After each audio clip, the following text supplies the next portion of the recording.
नमस्कार प्यारे छात्रों। 10th क्लास के आज के हिंदी विषय के कार्यपत्रक में जो हमारा विषय है वो है वाच्य परिवर्तन। बच्चों, जैसा कि पहले भी हम इस टॉपिक पर चर्चा कर चुके हैं, जो वाच्य परिवर्तन टॉपिक है ये हमारा हिंदी व्याकरण का एक विषय है, उपविषय है। जैसा कि आप जानते हैं कि हमने ऑनलाइन क्लास के माध्यम से इस वाच्य परिवर्तन के विषय को पढ़ा था, समझा था। और इसके अलावा जो है,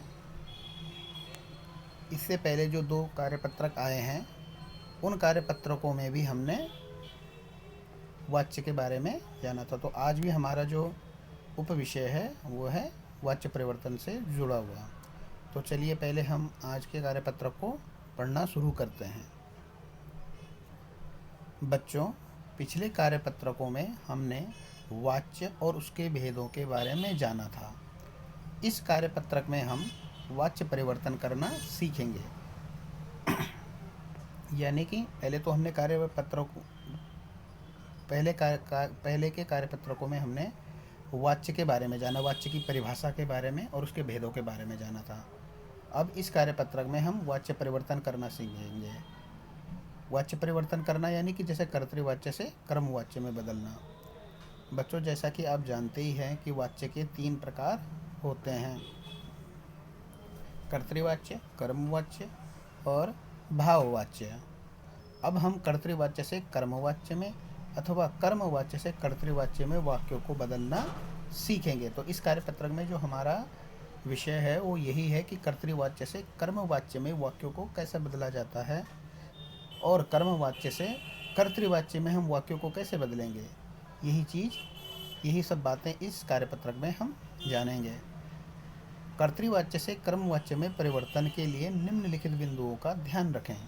अभी कुछ नीचे आपको उसके पॉइंट्स बताए गए हैं कि किन किन बातों का हमने ध्यान रखना है। जैसा कि यह सब हमने ऑनलाइन क्लास के माध्यम से भी इसको डिस्कस किया था। तो उसकी जो मुख्य बिंदु हैं वो क्या हैं? पहले, कर्मवाच्य की मुख्य क्रिया को सामान्य भूतकाल में बदलिए। दूसरा है, उस परिवर्तित क्रिया के साथ जाना क्रिया का काल, पुरुष, वचन, लिंग के अनुसार जो रूप हो उसे जोड़कर साधारण क्रिया को संयुक्त क्रिया में बदलिए। तीसरा है, कर्तृवाच्य के कर्ता के साथ कोई विभक्ति लगी हो तो उसे हटाकर से अथवा के द्वारा आदि जोड़िए।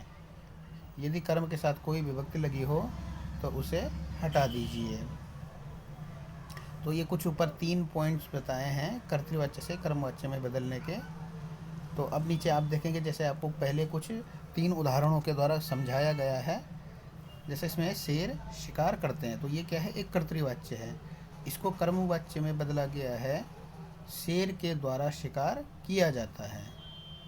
उसी प्रकार दूसरा है कि महात्मा गांधी ने असहयोग आंदोलन चलाया, तो इसका कर्मवाच्य में बदल करके इसको महात्मा गांधी के द्वारा असहयोग आंदोलन चलाया गया।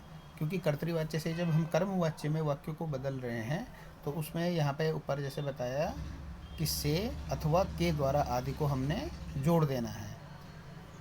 दादी कहानी सुनाएगी, तो इसका जो कर्मवाच्य होगा वो है दादी द्वारा कहानी सुनाई जाएगी। तो ये 3 उदाहरण आपको ऊपर दिए गए हैं। अब आपको जो आज का होमवर्क है वो इस प्रकार है कि अब आप भी इस प्रकार निम्नलिखित कर्तृवाच्य को कर्मवाच्य में बदलने का अभ्यास कीजिए। अब आपको जो है यहाँ पे कुछ वाक्य दिए गए हैं जो पहले कर्तृवाच्य में हैं, आपको उनको कर्मवाच्य में बदलना है। जैसे मनीषा ने सुंदर चित्र बनाए, शिल्पकार मूर्ति गढ़ता है, छोटे भाई ने पिताजी को पत्र लिखा। तो ये सब कर्तृवाच्य के वाक्य हैं। जैसे पहला वाक्य इसमें मनीषा ने सुंदर चित्र बनाए, तो इसका क्या कर्मवाच्य क्या बन जाएगा? मनीषा के द्वारा सुंदर चित्र बनाए गए। तो इस प्रकार आगे जो और भी वाक्य हैं, इन वाक्यों को आपने कर्तृवाच्य से कर्मवाच्य में बदलना है। तो आप सभी लोग अपना होमवर्क अच्छे से करना शुरू कर दें। Thank you.